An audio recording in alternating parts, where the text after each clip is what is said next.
joli cadre avec l'océan au fond, vous reconnaissez? Eh ben oui, c'est sur la dune, dans mon fief landais. Salut à tous et bienvenue dans mon fief landais préféré, sur la dune du Marensin, entre mer et forêt. Et je fais cette vidéo parce que je vais vous montrer l'évolution de ma blessure. Vous vous souvenez de cette morsure que Pepsi m'avait malencontreusement infligée au mollet, au tibia.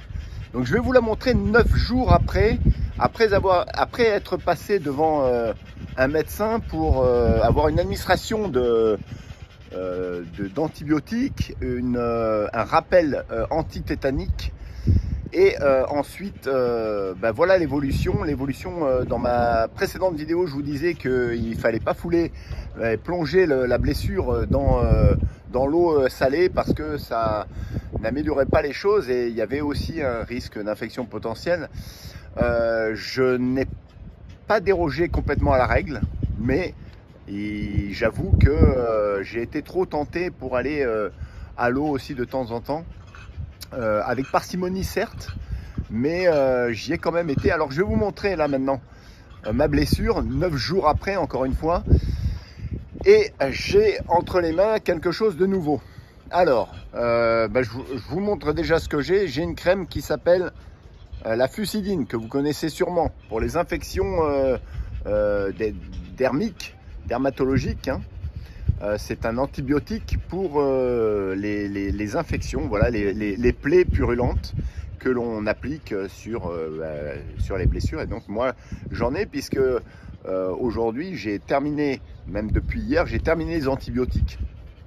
Les antibiotiques, c'était l'augmentin, vous savez, cette combinaison entre l'amoxicilline et l'acide voilà, machin, que je vous avais mis en description. Donc je vous montre la plaie et vous allez me dire ce que vous en pensez. Voilà, alors je sais pas si on la voit bien ici, ou alors sinon je vais me mettre au soleil parce que c'est pas facile. Voilà, donc la plaie s'est un peu creusée, ça c'est pour avoir été un peu dans l'eau salée. Je vais essayer d'aller au soleil pour vous la montrer un peu mieux. Donc simplement ici on a encore comme un durillon, on voit que autour de la plaie c'est infecté ici, quoi. Il y a encore une légère infection, léger hématome. C'est le boîtier qui se barre, tiens. La boîte qui se barre. Alors, donc là, en effet, vous voyez, alors elle a été dans l'eau cette plaie aujourd'hui, et oui, elle a été dans l'eau cette plaie, ce qui retarde en effet la cicatrisation. Alors je vais vous montrer quand même au soleil, parce que c'est sympa l'ombre, mais je sais pas si on voit bien. Là on voit quand même les couleurs. Attendez, hop, ah, décidément c'est compliqué. Alors, donc là,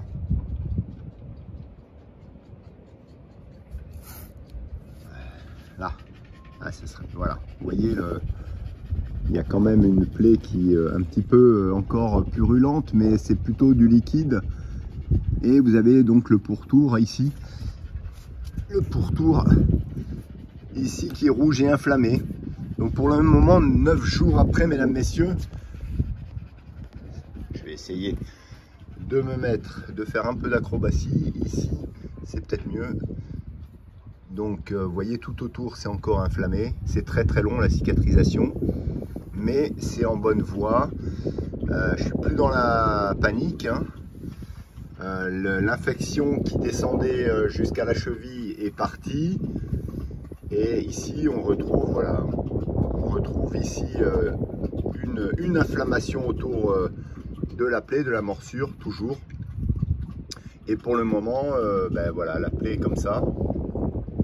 C'est pas évident pour la cicatrisation, mais ça va se faire petit à petit. Donc d'où l'intérêt de mettre de cette crème, voilà, régulièrement, pour suppléer et pour compléter l'antibiothérapie. Donc 9 jours après, voilà où j'en suis. C'est pas encore cicatrisé, il y a encore l'hématome autour. Je ne sais pas si cette plaie va faire ressortir des choses. Je peux pas vous dire si l'infection va sortir par la plaie. En tout cas, c'est pas encore cicatrisé, donc je fais quand même très attention.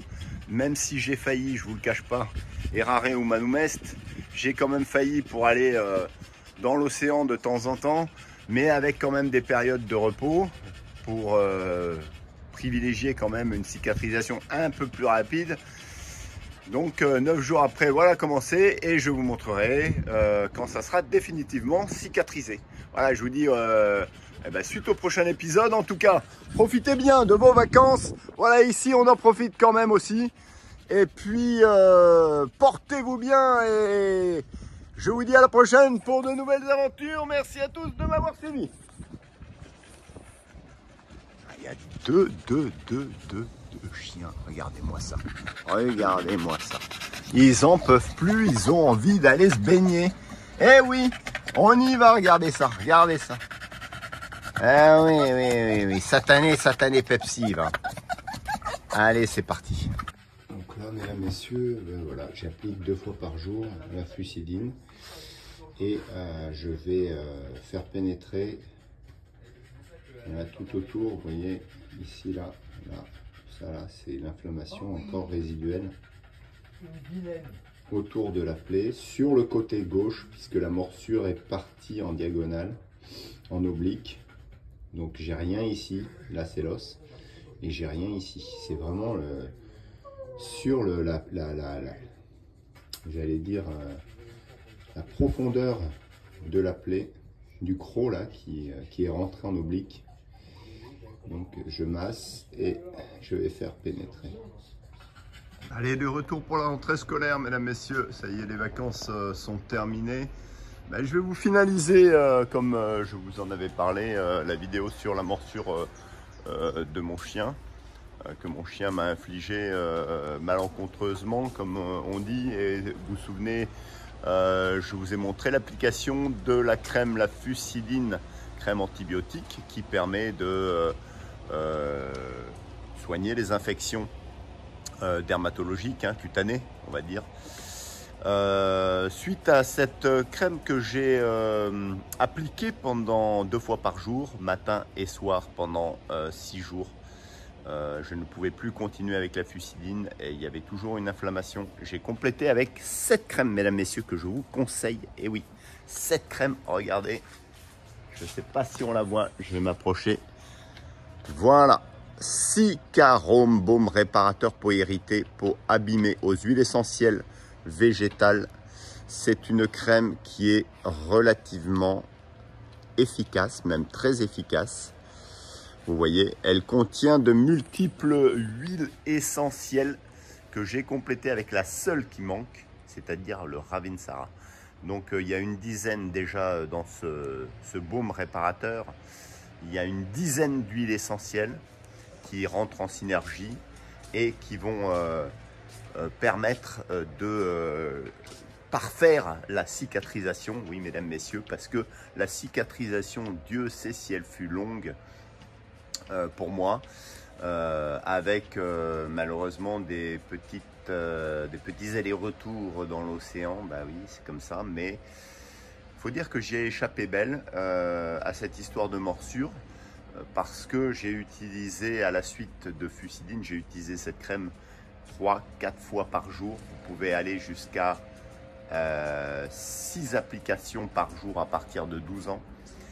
Je peux vous dire, avec le Ravinsara en plus, et ça a eu son effet, j'ai quand même bien cicatrisé.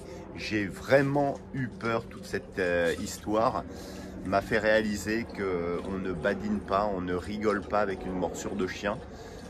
C'est aussi pour vous transmettre et vous dire que il faut absolument consulter, parce que ça peut prendre une ampleur considérable et impacter sur votre santé. Moi, vraiment, je vous le dis, j'ai eu peur du curetage, je vous le cache pas. Surtout que Patou, elle m'en avait parlé, elle m'avait dit que son ancien copain qui s'était fait mordre, pareil, ça avait fait la même chose, les mêmes hématomes, les mêmes grosseurs, les mêmes gonflements, et qu'il avait eu le droit à un curetage à l'hôpital. Donc j'ai vraiment eu très peur. Voilà, donc tout est bien qui finit bien. Ça m'aura duré quand même plus de 3 semaines cette histoire, ouais, au moins 3 semaines. Et je vais vous montrer donc la plaie qui a cicatrisé lentement mais sûrement, heureusement, sans infection complémentaire, on va dire, ou supplémentaire. Et maintenant, voilà la cicatrice. Donc, vous voyez, on a, ça y est, vraiment la plaie qui s'est cicatrisée, cette inflammation tout autour qui était due, qui était un gonflement dû à la morsure, vous saviez, qui partait vers le côté, c'est complètement résorbé. Et là, on a juste un petit halo rouge autour du point d'impact. Plus de gonflement, plus rien, c'est juste une coloration de la peau. Voilà, sur ce, mesdames, messieurs, j'ai eu... alors, je voulais quand même vous en parler. Non, mes chiens ne sont pas méchants. J'ai eu beaucoup de messages d'internautes qui m'ont dit que ma chienne était dangereuse. Non, ma chienne n'est pas dangereuse. Mais là où vous avez raison, c'est qu'il faut que je reprenne en main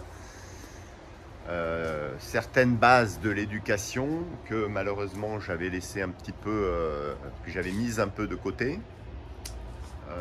C'est-à-dire essayer de canaliser un peu plus ma chienne Pepsi qui est tout feu, tout flamme. Voilà, et ça, je vais vraiment m'impliquer là-dedans.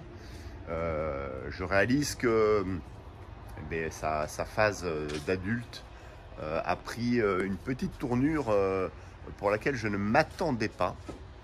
Donc on va reprendre tout ça et je n'ai pas besoin d'un comportementaliste pour le faire parce que je connais bien mes chiens, j'ai quand même de bonnes bases en matière d'éducation canine. Mais je suis d'accord avec vous, il faut reprendre les choses en main. Bon, ben voilà, cet épisode est terminé, j'espère ne plus jamais le rencontrer. En tout cas, je vous avais mis en description tout un tas d'astuces et de conseils que j'étais allé récupérer sur internet pour justement se défaire de bagarres et d'accrochages de chiens entre les chiens quand ils s'attaquent et qu'ils se mordent, comment les défaire de leur prise, et puis surtout, pour finir cette vidéo, pour l'achever, on va dire, surtout ne lésinez pas et ne pensez pas que ça va se guérir tout seul. Ayez toujours un avis médical par un médecin qui vous prescrira au mieux ce qui est bon pour la cicatrisation rapide et éviter l'infection de votre plaie si vous vous faites mordre. Si vous avez une morsure qui est due à un chien, qui est causée par un chien étranger, volontairement, vous devez le déclarer auprès des services de la police municipale, c'est-à-dire de la mairie. Voilà, je tenais à vous dire, il y a une réglementation en la matière et également vous devez saisir la responsabilité civile, c'est-à-dire l'assurance du propriétaire du chien qui vous a mordu. Le chien, pas le propriétaire, hein. Oui, groupe du nom, attention, groupe sujet. Bon bref, donc voilà, il y a des choses aussi juridiques à faire. Donc ne partez pas au commissariat sans avoir pris les coordonnées et l'assurance du propriétaire. S'il est conciliant, parce que bien souvent il y a des propriétaires qui se barrent, qui ne veulent pas admettre leur responsabilité quand leur chien a mordu quelqu'un. Donc attention, ne le lâchez pas dans la nature comme ça, gardez-le sous la main. Il se doit d'actionner sa responsabilité civile. Voilà, sur ce, mesdames, messieurs, cette vidéo, cette aventure est terminée. Je vous dis à la prochaine pour de nouvelles aventures. Dans la joie et la bonne humeur. Restons dans la joie et la bonne humeur. Ça fait tellement du bien dans cette société, malheureusement, qui va mal. Et en tout cas, nous, on est reparti aussi pour le reste de la colonie de nos rats préférés, pour lesquels j'ai remis tous les pièges en question. J'en ai rechopé un, en effet, cet été. Alors, je vous raconte pas, celui que j'ai chopé cet été, moi, j'étais pas là, c'était ma fille. Elle l'a laissé pourrir, il s'est complètement disloqué autour de la tapette. Je vous raconte pas le massacre, c'était une horreur. Et bonjour les odeurs. Sur ce, mesdames, messieurs, je vous dis bonne rentrée scolaire 2024-2025 pour ceux qui ont des enfants. Bonne reprise du travail aussi. Et puis, je vous dis à la prochaine pour de nouvelles aventures. Salut à tous, ciao, ciao. Allez, salut, Messi. Salut, Papsi. Elle est où? Elle est où? Elle est où? Elle est où? La bougresse, la bougresse, la bougresse. Papsi. Bon, bah, il fait quand même pas très chaud en ce début du mois de septembre. Ciao, ciao.